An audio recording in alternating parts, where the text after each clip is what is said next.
My name is Bill Haley for Haley 2024, The Movement's Government Reform Ideas. Stop calling congressmen representatives.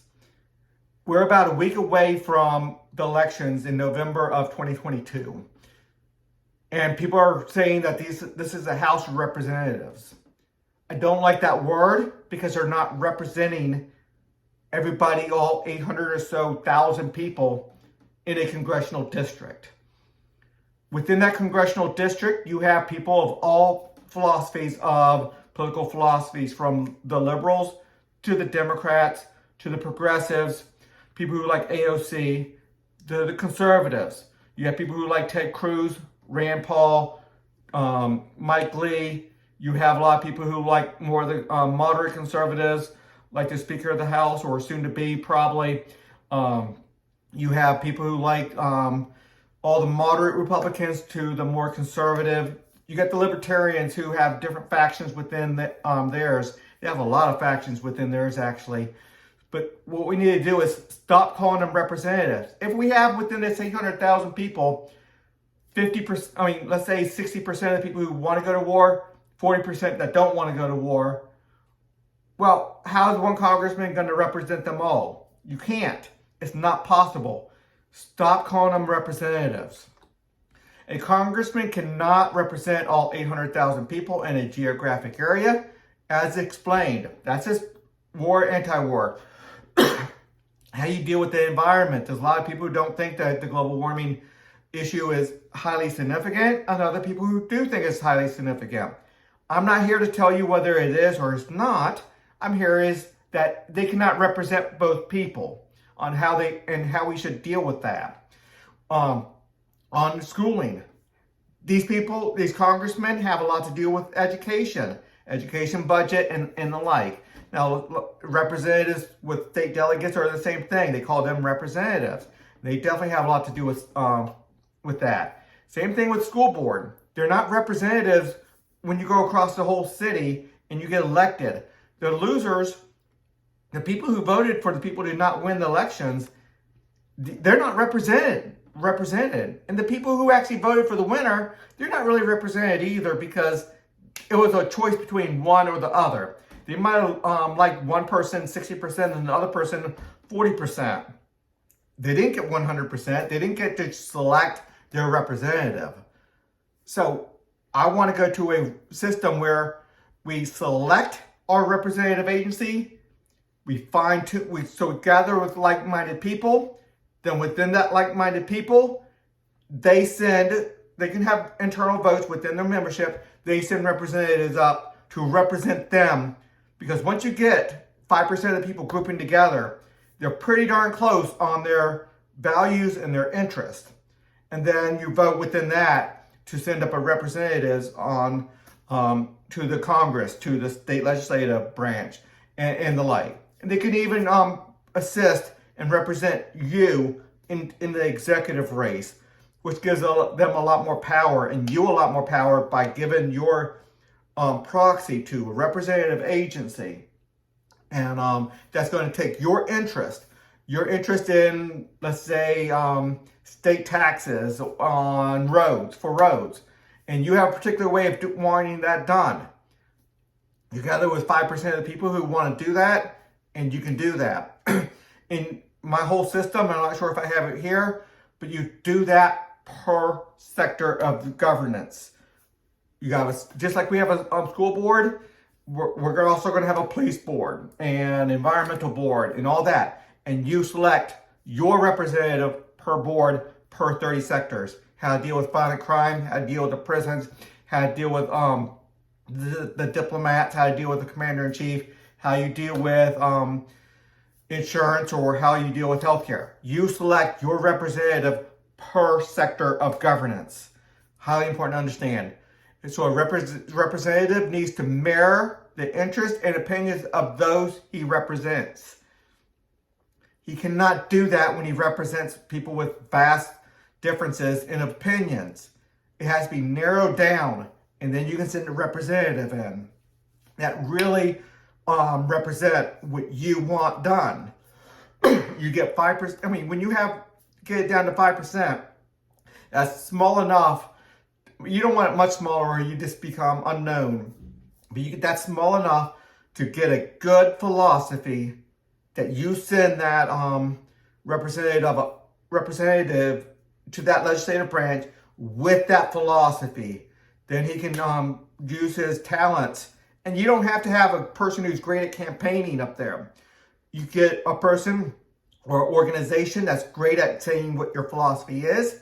And then you get a great manager to legislate and to bring that legislation, bring your values into legislation.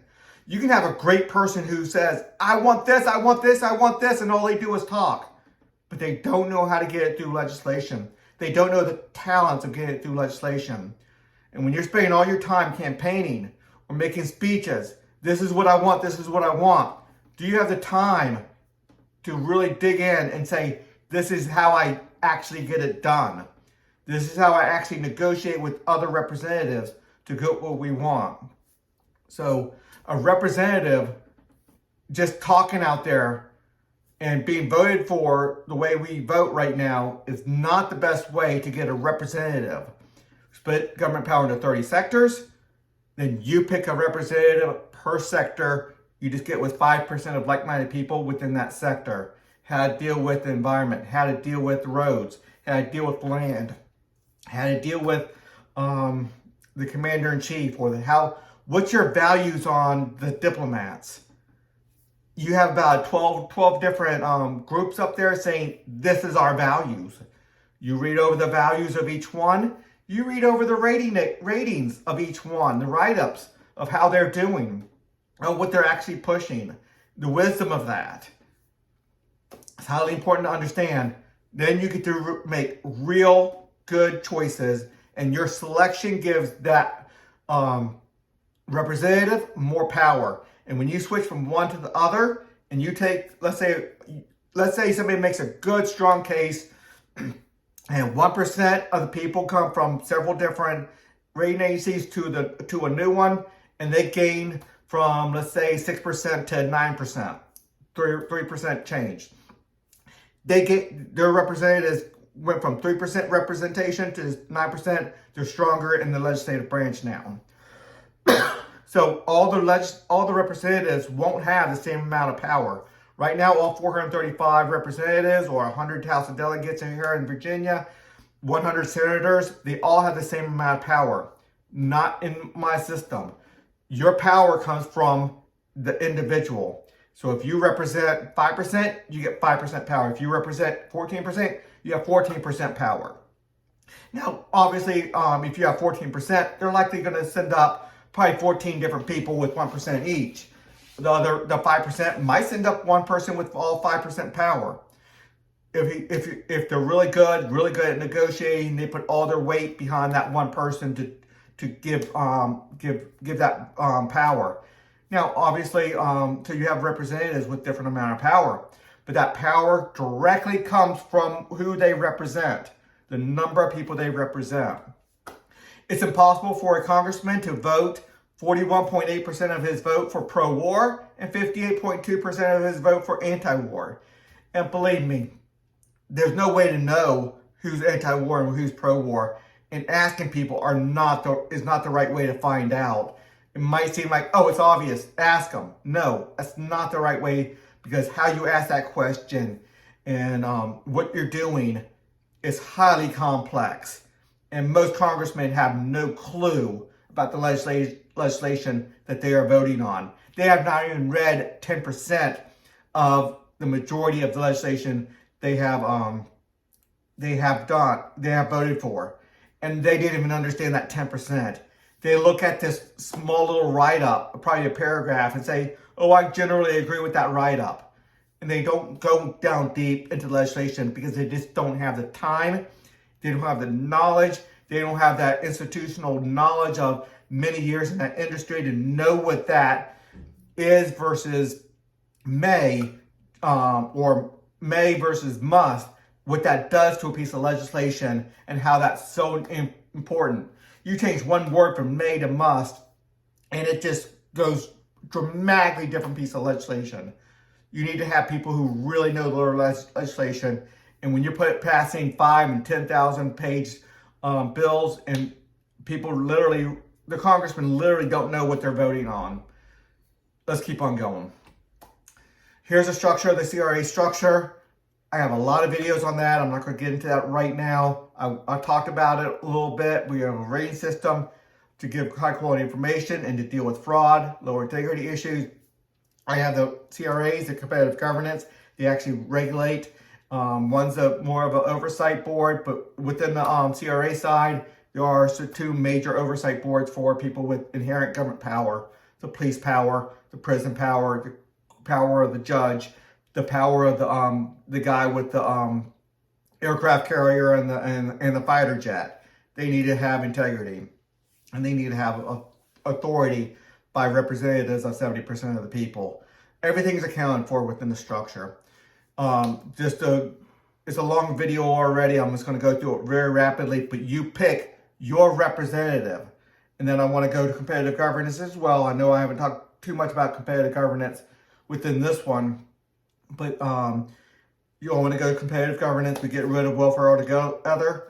We split the charity system into really 3, but because family law and religion are so important, I have it within this sector, within this section, 5 sectors here. So you pick your representative in your governance per sector, highly important. The 5 in the foreign policy section, 5 in the violent crime mitigation system, highly important to understand that. Again, I have videos on all this. You pick your representatives on each and every one of these, how you want to deal with the courts. And then you have legislators and executives dealing just with that court system, nothing else. I mean, how many congressmen do we have that really know what a piece of legislation or what the law should be delegating a court and how to protect civil liberties? They don't. They don't have that institutional knowledge. They're 30-some, 40-some, sometimes they're 50-year-old people.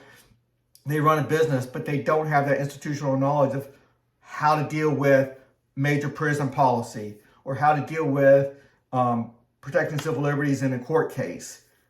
You can't just have a board or a special section of Congress that give their recommendation. They try to say that brings in expertise. It, to a very large degree, it does not. You need to have all the legislators really tuned in just to their sector of the economy, their sector of governance. So 2 in the healthcare, because I break it up, is too big. 2 in the financial is too big. I do a new type of monetary policy, a new type of money. Insurance, we need insurance companies to pick who they're going to be regulated by. And they're not going to just pick ones that are going to protect the insurance company, or otherwise the customers are not going to come to them. There'll be high quality information saying what insurance company and what insurance policies are going to be good and bad, and who the competitive governments are. They're not protecting the consumer. But also you're not going to go to one because there's not going to be an insurance company that's going to accept one that's not going to protect the insurance company or the financial institution. Food, education, we go to selected school boards, people. It's going to be so important. The sectors 24 and 25 are going to be more of the taxing sectors. We get rid of a lot of taxes, don't get me wrong, but we still need to tax 5% for the military, foreign policy, and 5% for the charity, the whole charity system. So that's a set thing.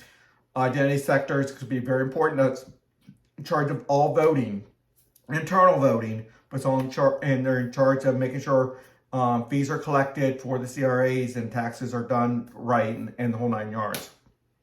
Here's the last 5. I'm not going to go over each one of those, but you pick your CRA per sector. Highly important. Everything's easy to find at Haley2024.org. A lot of videos embedded in my website, a lot of good write-ups. I go down deep into every aspect of everything I have on here. Please consider a donation to Haley2024, the movement. And until the next video.